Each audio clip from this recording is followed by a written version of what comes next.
जय श्री कृष्ण।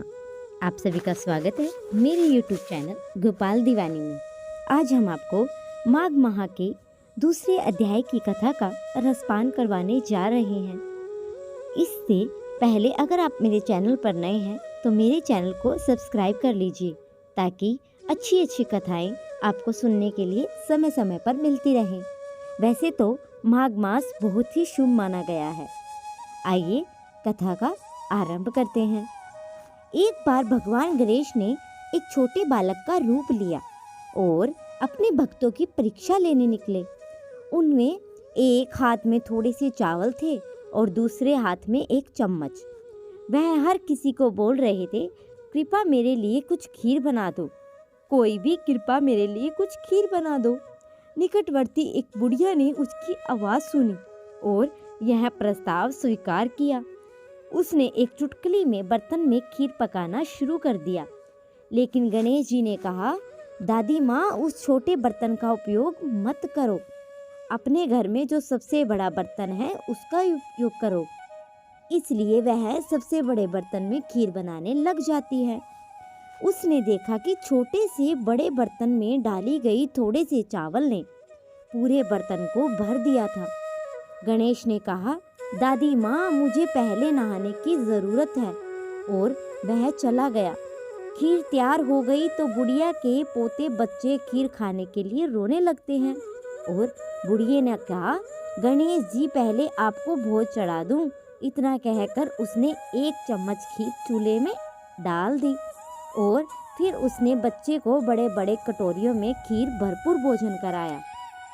और ऊपर से पड़ोसिन औरत यह सब कुछ देख रही थी, इसलिए बुढ़िया ने उसे भी एक खीर का कटोरा दे दिया ताकि वह चुगली ना करे।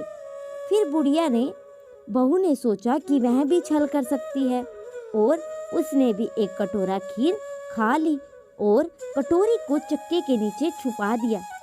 अब भी गणेश जी नहीं आए थे। बुढ़िया को भी भूख लग रही थी तो उसने फिर से एक चम्मच खीर चूल्हे में डाल दी और कहा कि गणेश जी, मैंने आपको भोग लगा दिया है। फिर उसने भी एक कटोरा खीर खा ली।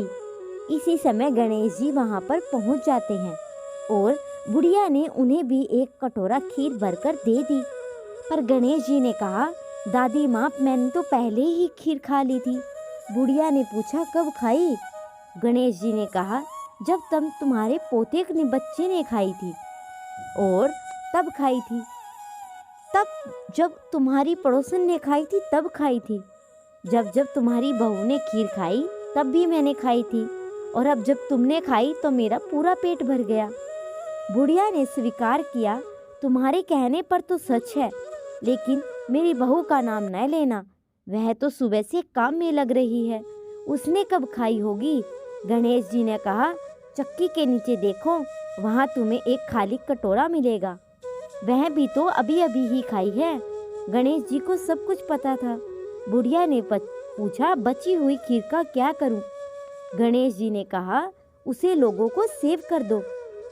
जब राजा ने इस खत्म न होने वाली खीर की खबर सुनी तो उसने बुढ़िया को बुलाकर उस बर्तन को अपने पास देने को कहा। क्योंकि वह राजा है, इसलिए उसके पास ऐसा बर्तन अच्छे से रहेगा। बुढ़िया ने बर्तन राजा को दे दिया, लेकिन जैसे ही राजा ने उसे छुआ, खीर कीट मकोड़े और कीचड़ में बदल गई। राजा ने बुढ़िया को बर्तन को वापस कर दिया और जैसे ही बुढ़िया ने उसे अपने हाथ में लिया तो बर्तन फिर से ताजगी से भर गया और मीठी खीर की खुशबू छोड़ने लगा।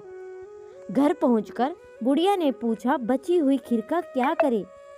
तब गणेश जी ने कहा, झोपड़ी के कोने में खड्डा खोदकर उसे डाल दो। वहीं से सुबह उठकर फिर से खोदने पर तुम्हें धन के दोगुने चरे मिलेंगे।